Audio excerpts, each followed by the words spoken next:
이스라엘에 전쟁이 일어났습니다. 그 전쟁터에 두 아들이 함께 참전을 했습니다. 그런데 두 아들이 같은 날 같은 전쟁에서 죽었습니다. 그리고 두 아들이 죽었다는 소식이 아버지에게 전해졌습니다. 아버지가 제사장 엘리입니다. 나이가 들긴 했지만 몸이 비둔하긴 했지만 아들 둘이 동시에 전쟁터에서 죽었다는 소식을 듣고 의자에 앉아 있다가 의자에서 떨어져서 목이 부러져 죽었다고 그랬습니다. 얼마나 충격을 받았으면 그렇게 됐겠습니까? 자식이 잘못되는 걸 보고 이거보다 더 고통스러운 일이 어디 있겠습니까? 한때는 하나님의 사랑을 받은 축복의 가정이었습니다. 하나님의 영광을 드러냈던 가정이었습니다. 그런데 졸지에 하나님의 영광이 떠나간 가정이 됐습니다. 오늘 어린이 주일을 맞이하면서 우리 가정들은 어떻게 하면 잘 되는 자녀들을 가진 가정이 될 수 있을까를 생각을 하면서 은혜를 나누려고 합니다. 우선 무엇보다 하나님의 자녀들을 양육할 때 여호와를 경외하는 자녀들로 삼아야 합니다. 내 자녀가 아니고 하나님의 자녀거든요. 하나님이 나에게 맡겨주신 자녀거든요. 그러니까 내 자녀를 내 새끼라고만 생각하지 말고 하나님의 자녀를 나에게 맡겨줬기 때문에 이 자녀를 그분과 코드가 맞도록 양육해야 되는 게 부모의 사명이라고 하는 걸 알라 그 말입니다. 그게 바로 하나님을 경외하는 자녀로 만드는 일입니다. 그래야 자녀들의 삶이 형통할 수 있습니다. 제사장 엘리, 그는 이미 영적으로 쇠퇴한 길을 지금 걷고 있는 사람입니다. 그 아들들은 하나님 앞에 범죄의 길을 걸어갔습니다. 이런 죄를 짓고 있는 아들들을 아버지 엘리가 훈계하며 가르칩니다. 그러나 아들들은 아버지가 무슨 말을 해도 알아듣질 못합니다. 엘리 제사장의 가장 큰 잘못은 뭘까요? 그것은 자기 몸뚱아리 하나도 못 가눌 그 나이에 이미 다 커버린 아이들을 가르치려고 했다는 겁니다. 여러분들, 아이들은 머리 다 큰 다음에 가르치는 게 아닙니다. 어릴 때부터 똑바로 가르쳐야 되고 그게 바로 부모의 책임입니다. 어려서부터 이 아이들을 말씀으로 똑바로 가르쳐 놔야 됩니다. 자기가 낳은 자녀도 성장하면 부모 뜻대로 되지 않는 세상이거든요. 그렇기 때문에 자녀를 훈계하고 말씀으로 가르칠 수 있는 모범 답안은 어릴 때부터 주 안에서 하나님의 말씀으로 기도하면서 아이를 양육하는 일입니다. 잠언 22장에 보면 마땅히 행할 길을 아이에게 가르치라. 그리하면 늙어도 그것을 떠나지 않으리라 분명하게 말씀합니다. 사람은 어린 시절의 습관을 통해서 인격이 형성됩니다. 아동 심리 공부할 때 보면 어머니 뱃속에서 한 70%, 그리고 태어나서 7살 미만이 나머지 한 30%가 확정이 된답니다. 그러니까 아무리 늦게 잡아도 만 10세 전에 아이들의 인격 형성이 다 된다는 얘기입니다. 그래서 어렸을 때 가정교육은 너무나 중요합니다. 많은 아동교육학자들은 가정교육의 필요성에 대해서 그렇게 얘기합니다. 부모님은 스승 중에 스승이다.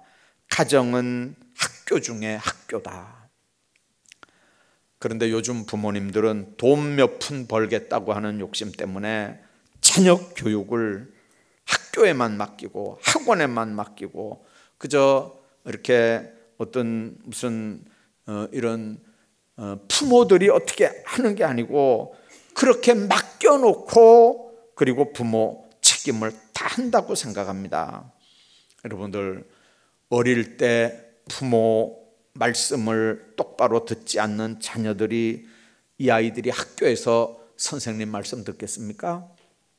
우리가 자녀들에게 넘겨줄 유산이 있다면 뭐겠습니까? 많은 재산보다 더 중요한 건 신앙의 재산입니다.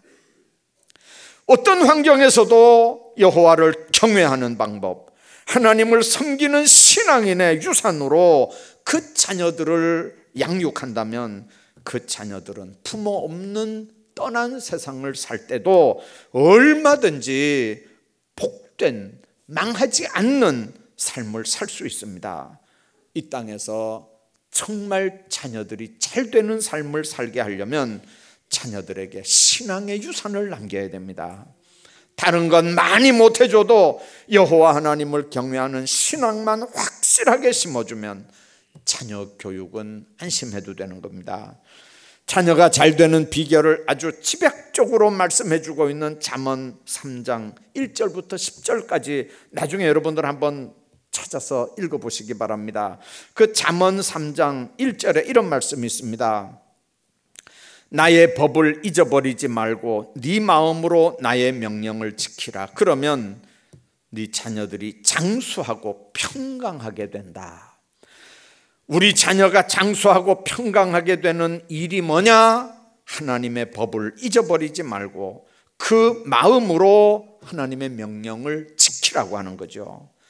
우리 자녀들이 하나님 앞과 사람 앞에 은총과 귀중히 여김을 받는 비법을 뭐라고 3절에 말씀합니까? 인자와 진리가 네 목에서 떠나지 않게 하면 그것을 네 목에 매며 네 마음판에 새기라는 거죠. 잠언 3장이 그렇게 말씀합니다. 또 우리 자녀들이 미래가 보장되는 길을 뭐라고 말씀합니까?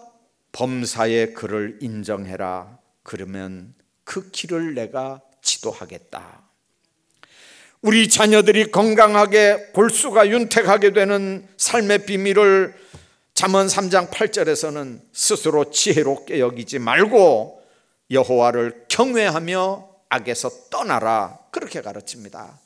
자녀들이 부자가 되는 길, 창고가 가득히 차고 포도즙에 그 새즙이 넘치는 그 방법을 9절에서는 뭐라고 말씀하냐면 네 재물과 네 소산물의 처음 익은 열매로 여호와를 공경하라. 자녀들이 직장 생활을 해서 받는 첫 월급은 하나님 앞에 첫 열매인 줄 알고 바치도록 부모들이 훈련을 시켜야 됩니다. 우리 자녀들이 잘 되는 비결이 바로 이겁니다. 여러분들이 말씀을 믿습니까? 잠언 3장 1절부터 10절까지를 한번 여러분들 나중에 보십시오. 이게 이론에 불과한 얘기가 아니라 실제 적용하면 삶이 복될 수 있는 비밀들입니다. 교회에서나 적용되는 일이 아니고 현장에서 전혀 이게 불일치되는 말씀입니까? 아닙니다. 옛날 하나님이 지금도 그 하나님입니다. 사무엘상 2장 30절에 보면 여호와 하나님을 존중히 여기는 자는 존중히 여기고 하나님을 경멸히 여기는 자는 하나님도 그를 경멸히 여긴다, 그렇게 말씀합니다. 여러분들, 나를 존중히 여기는 자를 내가 존중히 여기고 나를 멸시하는 자를 내가 경멸하겠다. 엘리 가정이 대표적으로 우리에게 교훈하는 말씀이 뭡니까? 이렇게 불행하게 된 이유가 뭡니까? 29절 보십시오. 29절에 보니까 너희는 어찌하여 내가 내 처소에서 명령한 내 재물과 예물을 밟느냐? 네 아들들을 나보다 더 중히 여겨서 내 백성 이스라엘에게 드리는 가장 좋은 것으로 너희들을 살찌게 했느냐 하는 거죠. 여러분들, 왜 내 재물과 예물을 밟느냐? 내 아들들을, 네 아들들을 왜 나보다 더 귀중하게 여기느냐? 엘리 제사장은 하나님보다 아들들을 더 귀중하게 여겼습니다. 우리가 여기서 주의해야 되는 일이 있습니다. 제사장이 하나님을 중히 여기지 않았다는 말이 아닙니다. 하나님을 중히 여겼습니다. 그런데 하나님보다 아들을 더 중히 여기는 걸 하나님이 보기 싫어한다는 얘기입니다. 왜 그렇습니까? 그렇게 될 때 그 자녀들은 이미 하나님 앞에는 우상입니다.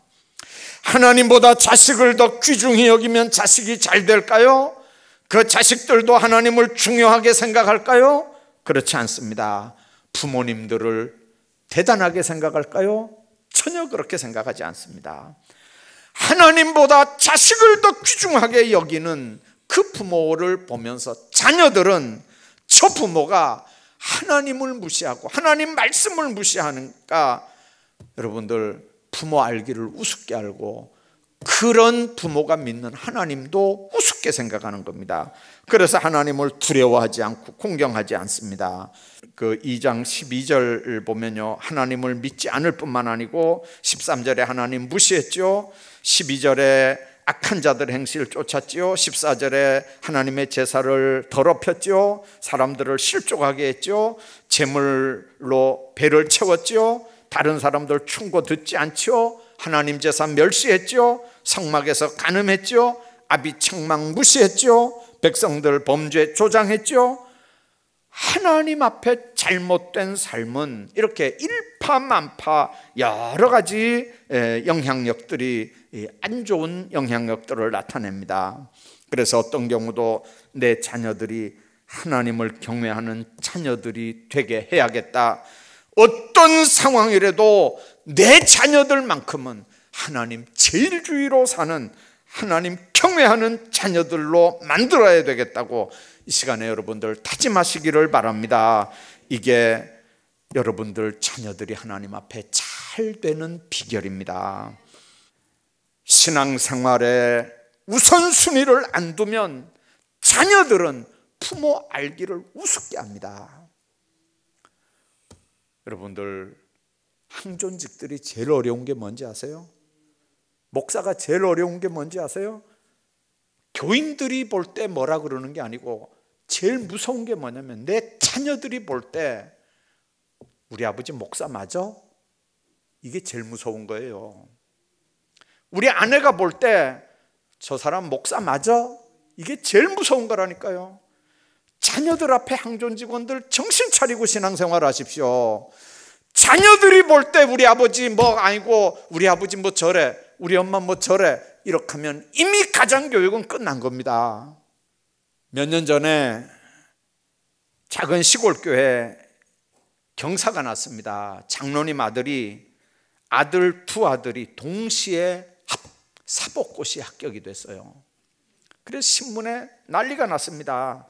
그 장로님은 아들만 6아들을 뒀어요. 6형제를 뒀는데 5째 아들 행정고시 공인회계사 시험에 합격했고 막내 아들이 사법고시에 합격됐고 기자들이 그 장로님한테 가서 물었답니다. 좋은 얘기니까 할게요. 김진성 장로님이라는데 이 장로님한테 가서 물었대요.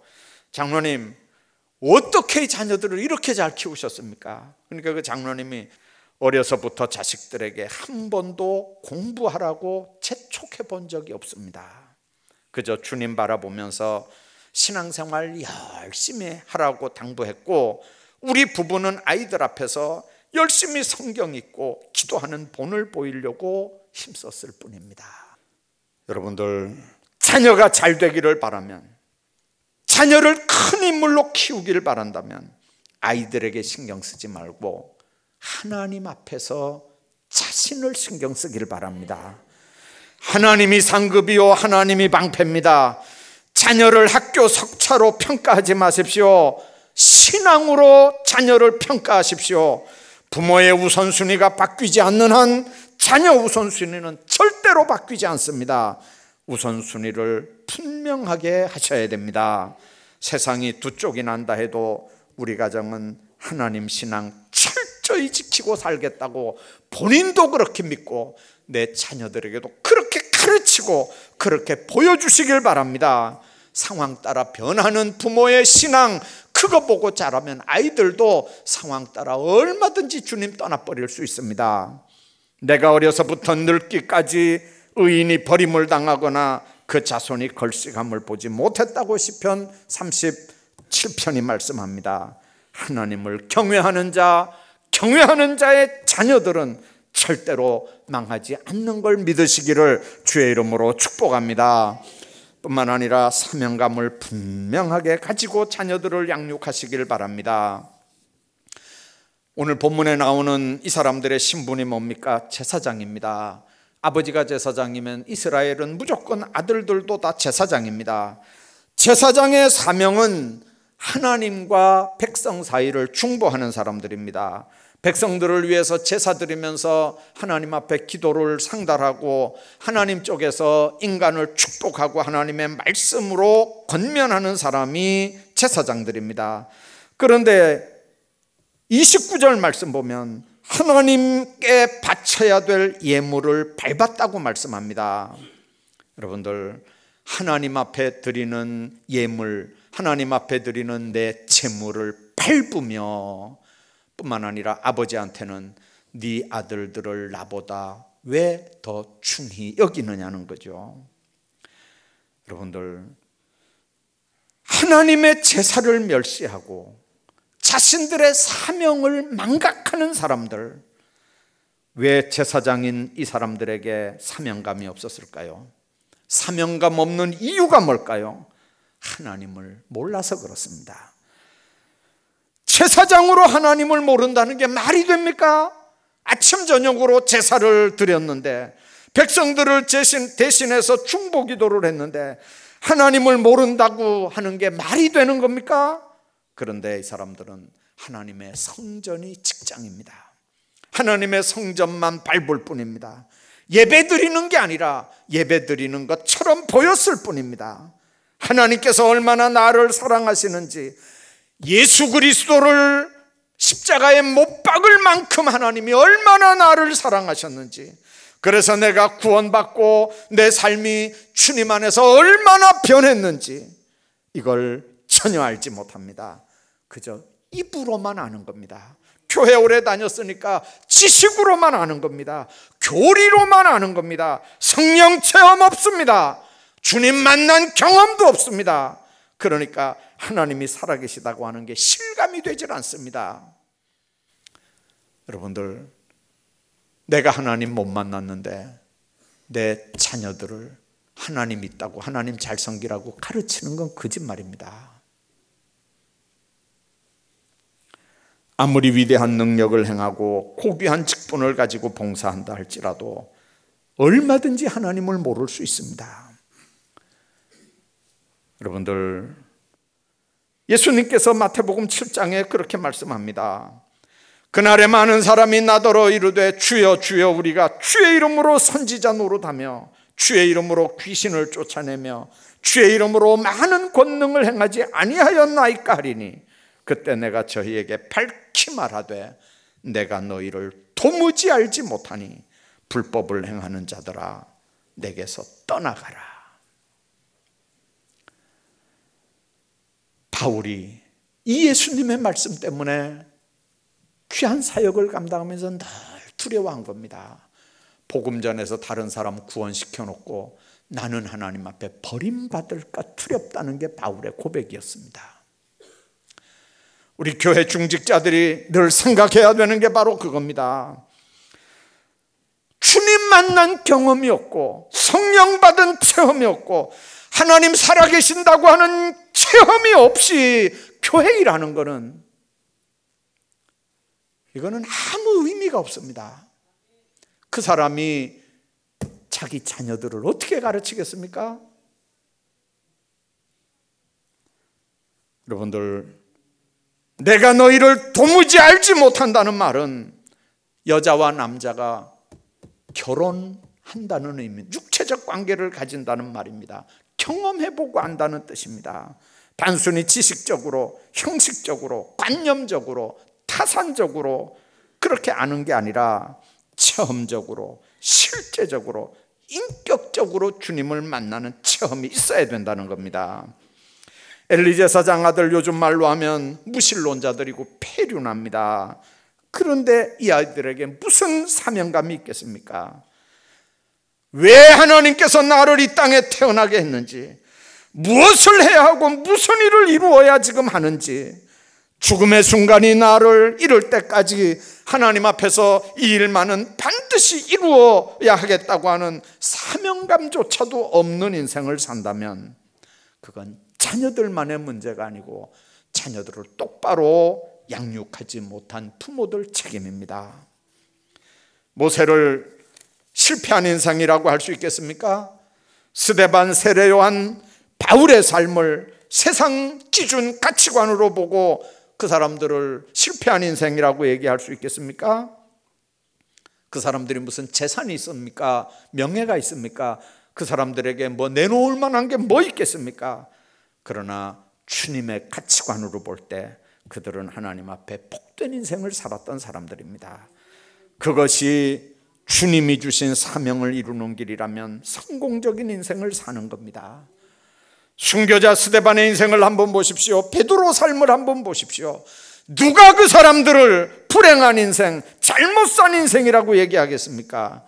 무엇을 하든 어떤 직업을 가지든 부자로 살든 가난하게 살든 권력이 있든 없든 있는 그 자리 하나님이 보낸 자리고 있는 그 자리 거기서 주님의 사명을 이루는 삶을 산다면 그 사람이 바로 사명적인 존재, 그 사람이 바로 잘 사는 사람인 걸 믿으시기 바랍니다. 하나님이 주신 사명을 이루는 삶이 잘 사는 삶인 줄 알고 그렇게 사명을 가진 자녀들로 양육하기를 주의 이름으로 축복합니다. 엘리는 당시 제사장, 존경받는 민족 지도자였습니다. 98세까지 살았습니다. 사무엘의 스승으로 40년을 이스라엘을 통치했습니다. 자신도 들어보지 못한 하나님의 음성을 듣고 달려온 사무엘을 시기 질투하지 않고 똑바로 지도할 만큼 사심없는 신앙인이고 지도자였습니다. 슬픔에 찬 한나에게 하나님의 평안과 자비를 구할 만큼 긍휼이 있는 지도자였습니다. 그러나 자녀들은 말년에 인생이 비극으로 끝나고 말았고 그 비극 인생으로 마무리하는 걸 보면서 엘리 인생도 비극으로 끝나게 됩니다.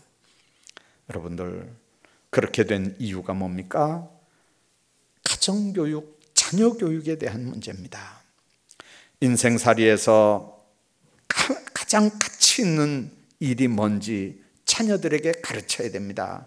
물질을 많이 쌓으면 가치 있다고 생각하고 그걸 성공한 인생이라고 자녀들에게 가르치지 말아야 됩니다. 돌잔치에 가서 여러 가지를 집을 수 있는데 돈 집었다고 좋아하고 우리 아이가 앞으로 크게 성공할 거라고 하는 점치는 인생을 아이에게 가르치지 말아야 된다고 말입니다. 진정 가치 있는 인생이 뭘까요? 사람 중심보다 하나님 중심으로 사는 게 참으로 중요한 인생인 거고 세상 중심보다 교회 중심으로 사는 인생, 현세 중심보다 내세 중심으로 사는 인생, 쾌락 중심보다 섬김의 중심으로 사는 인생이 하나님 앞에 복된 인생인 걸 기억하면서 그렇게 자녀들을 가르치길 바랍니다. 부모가 하나님 계시는 것처럼 하나님 만난 사람처럼 그렇게 하나님 앞에서 자녀들을 양육하고 그렇게 사시기를 주의 이름으로 축복합니다.